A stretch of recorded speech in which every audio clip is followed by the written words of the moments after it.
성도 여러분 안녕하세요. 2026년 1월 13일 화요 묵상의 말씀은 요한복음 6장 30절부터 40절 떡을 찾는 사람들 생명을 주시는 예수님이라는 말씀으로 함께 같이 은혜를 나누기를 원합니다. 성도 여러분, 사람은 누구나 예수님께 나아올 때 기대감을 가지고 나아오죠. 어떤 사람은 문제가 해결되기를 기대하고, 또 어떤 사람은 나의 어려운 상황이 바뀌기를 기대하고, 또 어떤 사람은 마음의 평안을 얻기를 기대합니다. 물론 그 자체는 잘못이 아니죠. 그러나 문제는 우리가 예수님을 목적으로 삼는지 아니면 예수님을 수단으로 삼는가 하는 것입니다.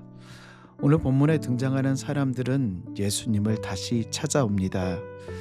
오병이어의 기적을 경험했습니다. 보리떡 5개와 물고기 2마리를 통하여 5,000명을 먹여주시고 12광주리나 낳는 놀라운 기적을 경험하였음에도 불구하고 오늘 30절 말씀 보면 그들이 묻되 그러면 우리가 보고 당신을 믿도록 행하시는 표적이 무엇이니까?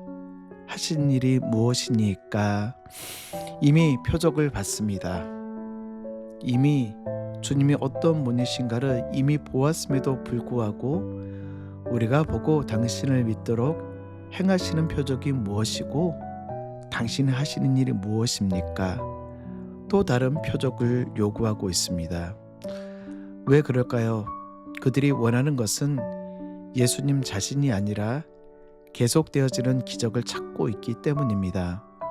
사람들은 오늘 31절 이렇게 이야기하죠. 우리 조상들은 광야에서 만나를 먹었나이다. 이 말의 속뜻은 이것입니다. 예수님, 모세처럼 매일 떡을 주실 수 있습니까? 예수님, 모세처럼 우리에게 메추라기를 주실 수 있습니까? 예수님, 모세처럼 우리에게 필요한 니드들을 채워주실 수 있으십니까? 그들은 예수님을 구원자로 바라보기보다는 생활보장형 메시아로 기대하고 있는 것입니다. 그러자 예수님은 그들에게 아주 중요한 교정을 해주시죠. 32절인데요. 여러분 눈으로 따라오실까요? 예수께서 이르시되 내가 진실로 진실로 너에게 이르노니 모세가 너에게 하늘로부터 떡을 준 것이 아니라 내 아버지께서 너에게 하늘로부터 참 떡을 주시나니. 공급의 주체는 모세가 아니라 하나님이십니다. 모세가 이스라엘 백성들에게 광야에서 떡을 주고 메추라기를 주고 반석에서 물이 솟아나게 하는 것이 아니라 공급의 주체는 오직 하나님. 그리고 그들이 이것이 무엇인가 그렇게 맛있게 먹었던 만나조차도 참된 떡이 아닌 광야에서 만나를 먹었던 사람들은 결국 다 죽었습니다. 그들의 배는 채워졌을지 모르지만 그들의 생명, 구원의 문제는 해결되지 않았죠.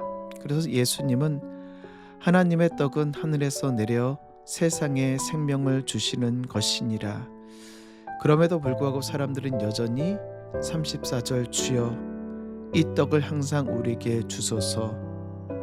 그들은 여전히 무언가를 달라고만 하고 있습니다. 예수님 자신이 그 떡이라는 사실은 전혀 알아보지 못한 채 드디어 예수님이 선포하시고 선언하십니다. 이것은 우리의 인생에 있어서 정말 중요한 예수 그리스도의 선포이신데 35절 예수께서 이르시되 나는 생명의 떡이니 내게 오는 자는 결코 줄이지 아니할 터이요 나를 믿는 자는 영원히 목마르지 아니하리라. 우리 예수님은 떡을 주시겠다 하지 않으십니다. 하지만 내가 생명의 떡이라.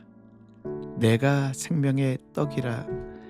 예수님은 단순히 필요를 채워주시는 분이 아니라 우리 존재의 근원적인 갈증을 해결하여 주시는 분. 여기서 중요한 2가지의 표현을 쓰고 계시는데 내게 오는 자, 나를 믿는 자. 내게 오는 자는 결코 줄이지 아니할 터이요 나를 믿는 자는 영원히 목마르지 아니하리라. 오는 것과 믿는 것은 같은 의미입니다. 예수님께 오는 것은 그분께 우리의 인생을 맡기는 것, 예수님께 나아오는 것은 예수 그리스도만이 우리의 참된 구원이심을 믿음으로 고백하는 것. 사랑하는 성도 여러분, 하나님의 뜻은 복잡하지 않습니다. 하나님의 뜻은 40절 내 아버지의 뜻은 아들을 보고 믿는 자마다 영생을 얻는 이것이니 마지막 날에 내가 이를 다시 살리리라 하시니라.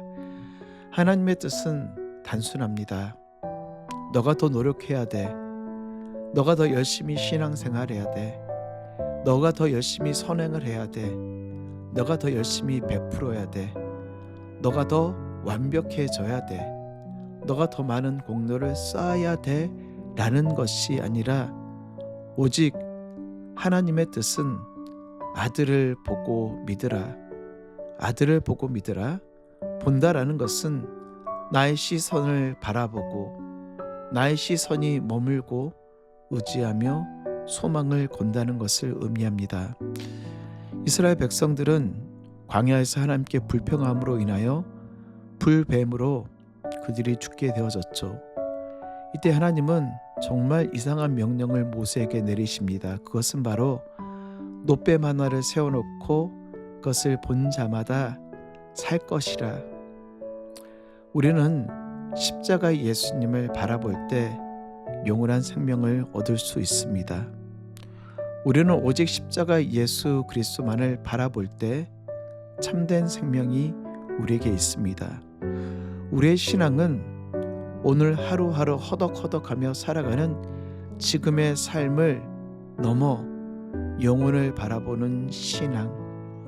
우리의 신앙은 지금의 우리의 눈이 고정되어 있는 것이 아닌 그 너머에 있는 영원한 eternal life, 영원한 하나님의 나라를 바라보는 것이 우리의 신앙입니다.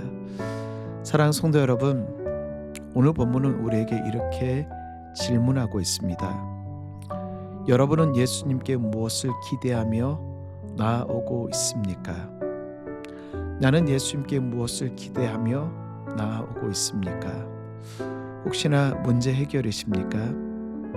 아니면 내 삶의 형통이십니까? 내 삶의 안정된 삶이십니까? 아니면 내 삶의 평안한 위십니까? 이 모든 것이 다 맞습니다. 하나님의 우리의 필요를 아십니다. 그러나 더 중요한 것은 예수님은 오늘 우리에게 더 준 것을 주기를 원하시죠. 그것은 바로 예수님 자신. 예수님 말씀하십니다. 내가 생명의 떡이라. 우리가 붙잡아야 할 것은 시시때때로 변하는 상황이 아니라 상황 속에서도 우리를 여전히 붙드시는 영원한 참된 구주. 사랑하는 성도 여러분, 오늘 하루도 우리의 영원한 생명 되시고 우리의 영원한 떡 되시며 우리의 영혼이 목마르지 아닌 생수 되신 예수 그리스도 한 분만은 예수 그리스도 한 분만을 의지하며 오직 승리하실 수 있는 우리 귀한 성도님들 되시길 바랍니다. 사랑하는 성도 여러분, 오늘 하루도 주님 안에서 승리하시는 하루 되시길 주의 이름으로 축복합니다.